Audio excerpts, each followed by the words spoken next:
Hey friends, it's Natana. I'm sure most of you know me. You're on my friends page here on Facebook, but if you don't, that is who I am. I'm Natana. Nice to meet you.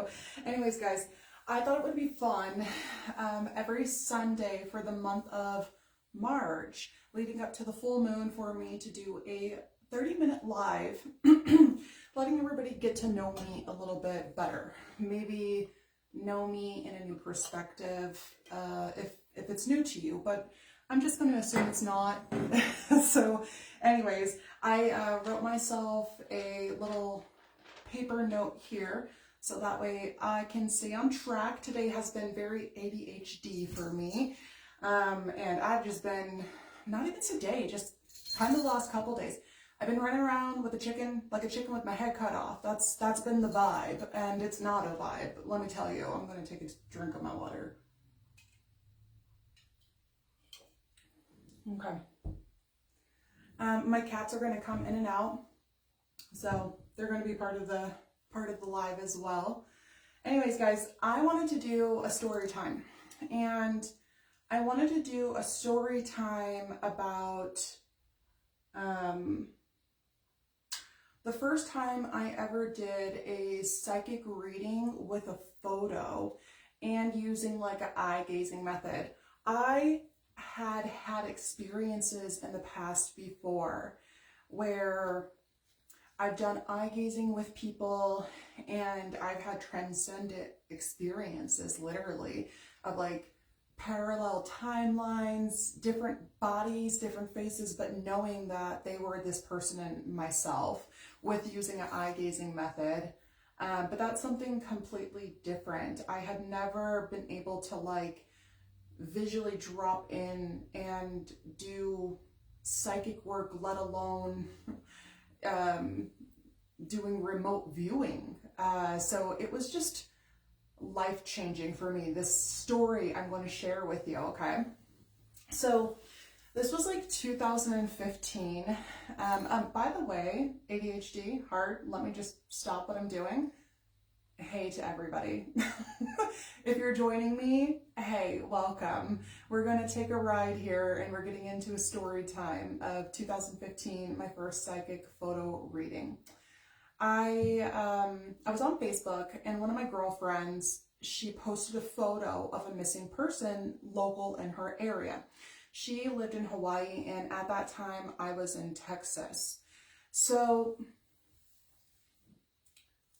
while she posted, I was really intrigued on what can I do to be of service, like how can I help?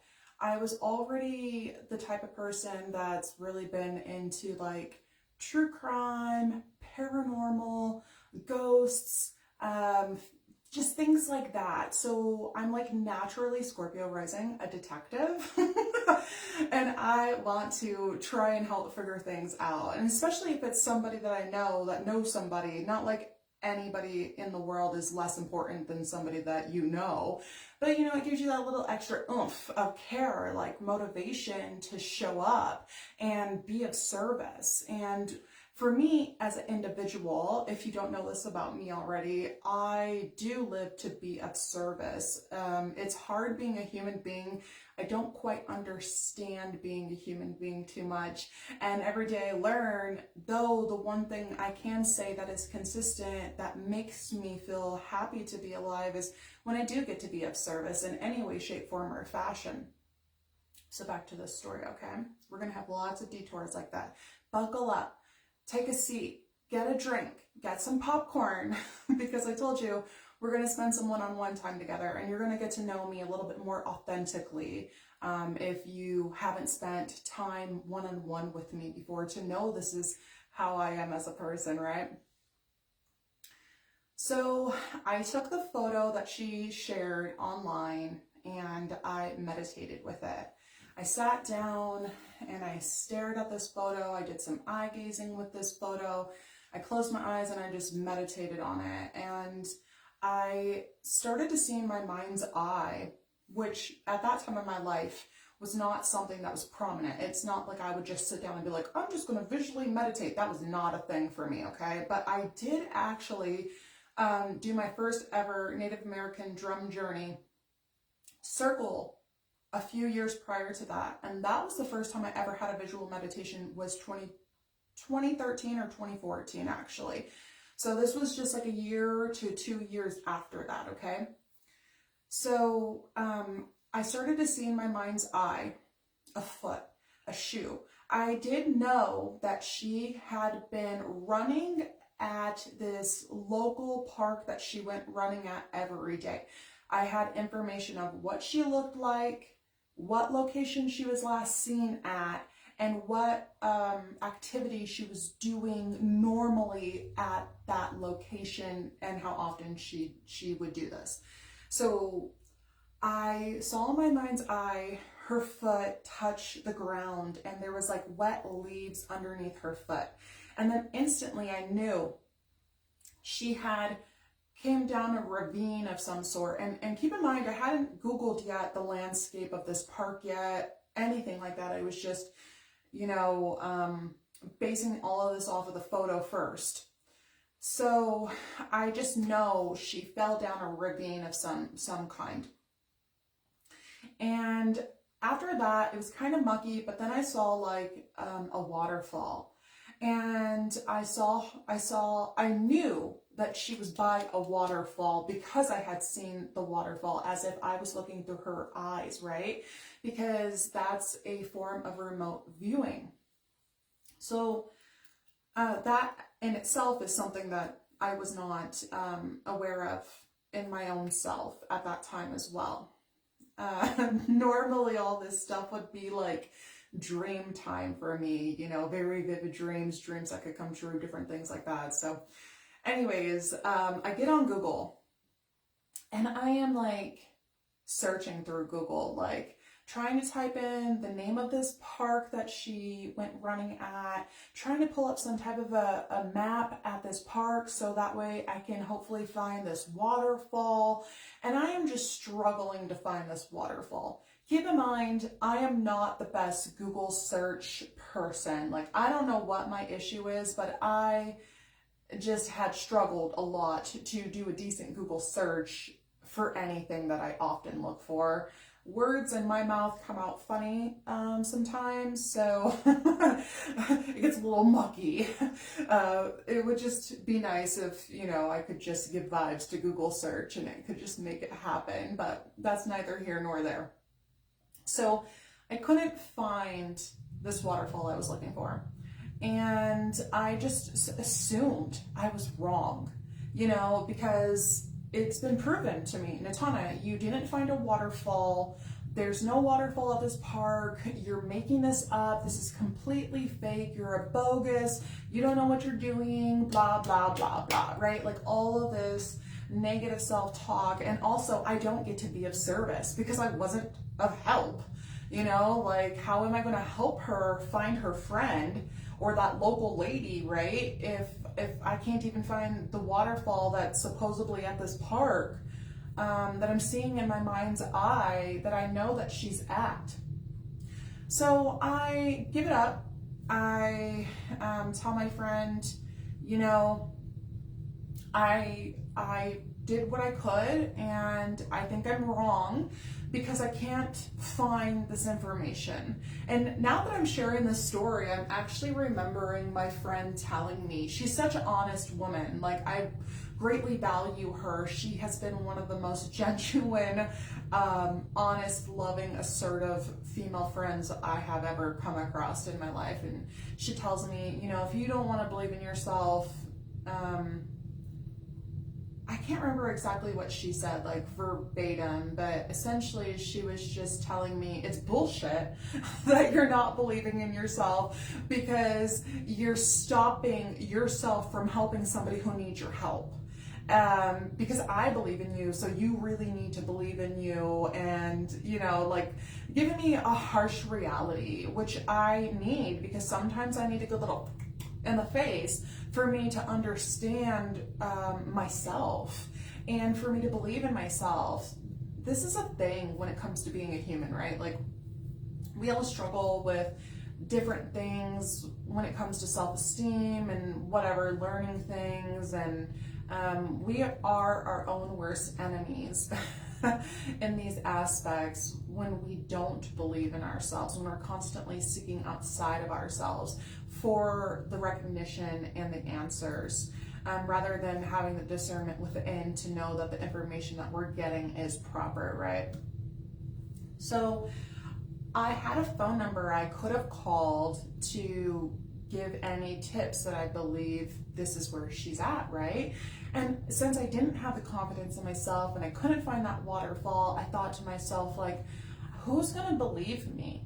You know, like, who's gonna believe me that I found this woman, but I can't even find the waterfall on the map? You know, they're just going to be like, this is some kooky ass lady calling in and wasting our time and our resources, and we're not even going to take her tip anyways, right?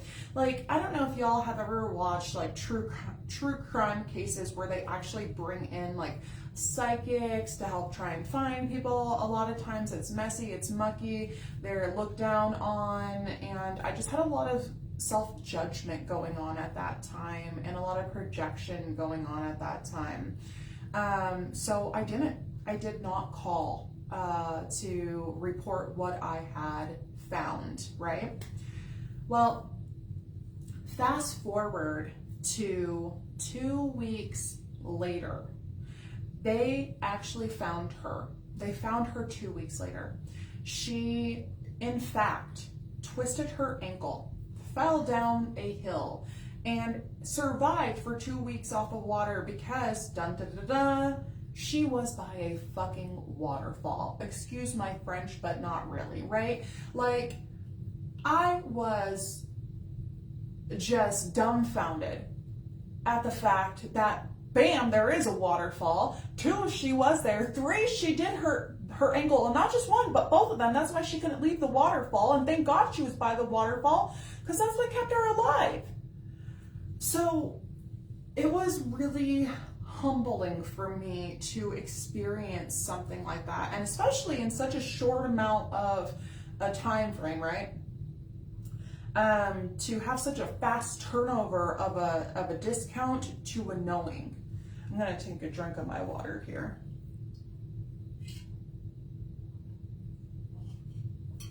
Guys, I can't see anybody's comments or anybody that's joining in, but I just want to say, hey, if you've joined in, I'm doing a story time on the first time I ever gave a photo psychic reading using an eye gazing method, and just some insights around that and how this is bigger than me, like how this story is not just about me, but how this encompasses everything that it is for us to be a human being and not believe in ourselves and not trust our insight and not trust our intuition and not trust spirit. Because I'm sure we all have been in those times where we've gotten those goosebumps on our body and we didn't trust it and we were in a bad situation. That's a whole nother conversation I would love to have sometime. Because I touch people for a living, I have a lot of education of being a massage therapist about, you know, the nervous system and psychic abilities and fight, flight, freeze, bond, just all kinds of stuff. But nonetheless, the story I'm sharing is bigger than myself. And I just thought it was a fun way to start off this get to know me. So I'm going to check in with my notes here.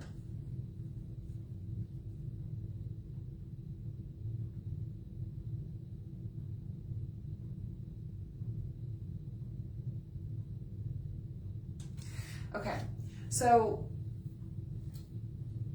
a bigger thing, a bigger lesson that I had learned through this experience in 2015 was the fact that we all kind of have a calling, and not just like one calling, we have multiple callings. And it's like, Spirit's like, do you hear me? And I'm like, oh, I don't know, maybe like you're whispering. and this was more like a punch in the face. Natana, do you hear me? And I was like, yes, I hear you, because Spirit was saying, hey, I need you. You have a job and I need you to answer the call. Are you going to answer the call? Are you going to believe in yourself? I gave you this insight, to believe in yourself, and you denied it. So here she is 2 weeks later, found in the exact space that you had seen. And are you going to believe it now that you have a calling here, and your calling is to help people, but it's also really just to believe in yourself and trust yourself, and know that what is meant for you will always come to you, will always find you, right? So I'm curious, I want to know, have you guys ever experienced, since I know it's not just me, I want to know who relates to me. We're getting to know me, but I want to get to know you too. Have you ever experienced a time in your life where, you had that insight of some type of psychic ability, like I was saying before, and you shut it down? You were like, no, this is wrong. I don't believe this, for whatever reason.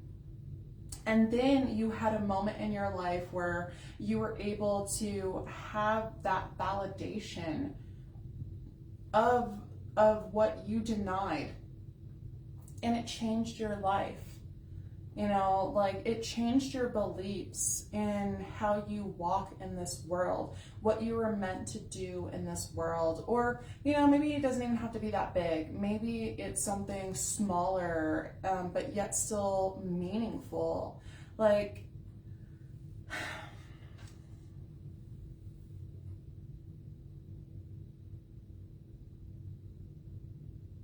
just taking a moment to myself and collecting my thoughts here, guys.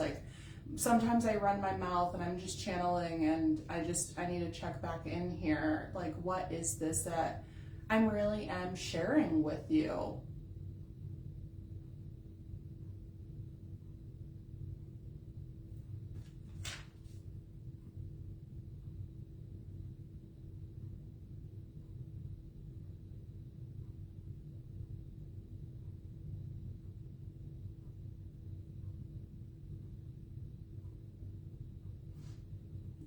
I understand now.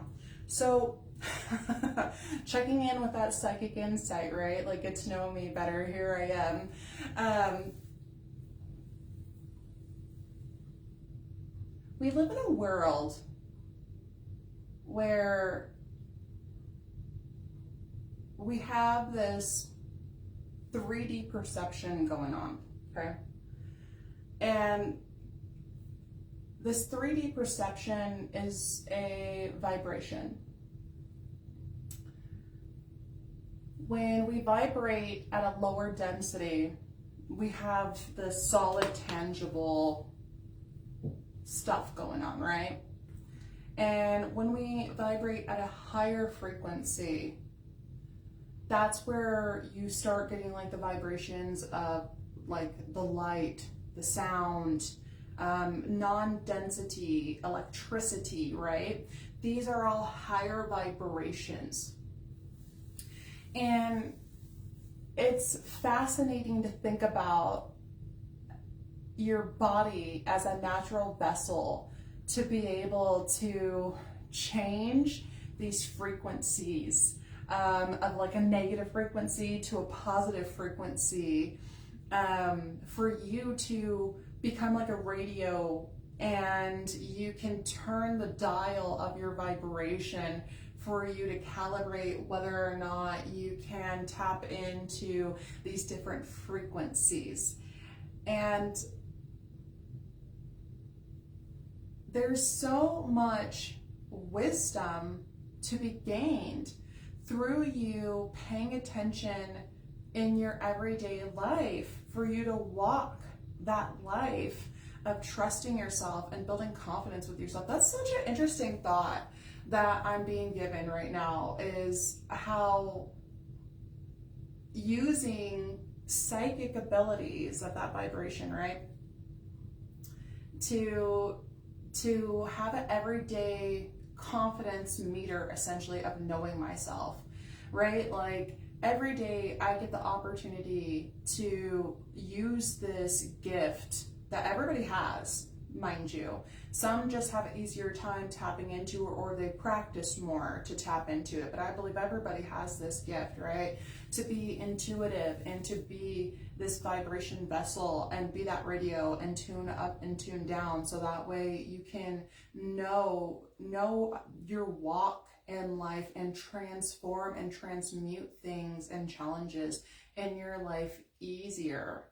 You know, I had talked earlier about maybe you ended up in a bad situation because you didn't trust your gut. But think about the times that you ended up in a good situation because you trusted your gut. I know this is a super long way to get where I was going, but this is just how it works sometimes.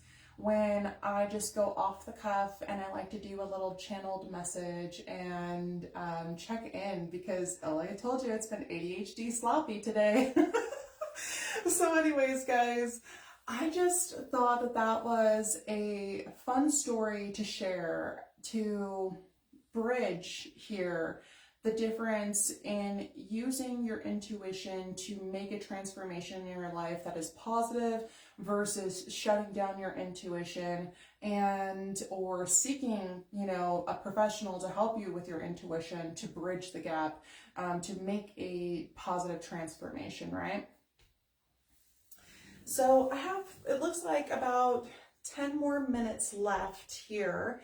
And like I said, I'm a silly and I don't have access to be able to look and see who's online with me. Maybe next time, I think what I'll do next Sunday is I'll bring my laptop with me, so that way I could be on the computer with y'all and we can get in the chat room and I can chat with you and see what you're sharing with me, because that is key level profession. Anyways, guys, I wanted to let you know that I'm going to be live every Sunday leading up to the full moon, which I believe is March 24th. And I'll be going live at 6 p.m. Pacific Standard Time for at least 30 minutes each time, because I'm on a mission to be more vulnerable, to be more authentic, to connect more to people, and you know, just share with you a side of me that I normally don't really share, because I really shut this side of myself down. And I'm looking for like-minded people who are interested in the things that I'm interested in. People who could see themselves in me. It's because I don't really desire to make this about me. I really desire to make this about me being a reflection to you. You know, like the spiritual lessons I've learned talk about you attract your tribe, things like that. And it's really time for me to step into that and really call in my tribe of people, so that way I can be like that mirror for you. You know, like I'm excited to be the person to inspire other people to believe in themselves and to trust their insight and their guidance, their inner compass. Since that's exactly what I'm doing. I'm stepping out there and trusting myself and believing in myself. So yeah, guys, you know how I am. I always just like to be of support, hold the light or the darkness, and be that friendly balance and mirror for you. Good days, bad days, ADHD days, or peaceful days. So I do want to say before I jump off of here, because I am going to jump off a little early unless I keep running my mouth, which you never know, I just might. I will be offering the ability to collect some emails if you're interested, because I have a free gift for y'all. The thing is, this gift won't be available until the full moon of March, so you will have to wait a little bit to get it. But it's a free mini guide to teach you how to navigate your psychic insight. So if that's something that sounds like you're interested, if it's dyslexia, if that sounds like something you're interested in, leave me your email and I will put you into my email list. And on the full moon, you will be receiving your first email from me, free, of course, as a gift from me to you for spending time with me, getting to know me better, sharing space with me, and really just allowing me to be a mirror for you. All right, guys, I love you, and I will see you next Sunday. Bye.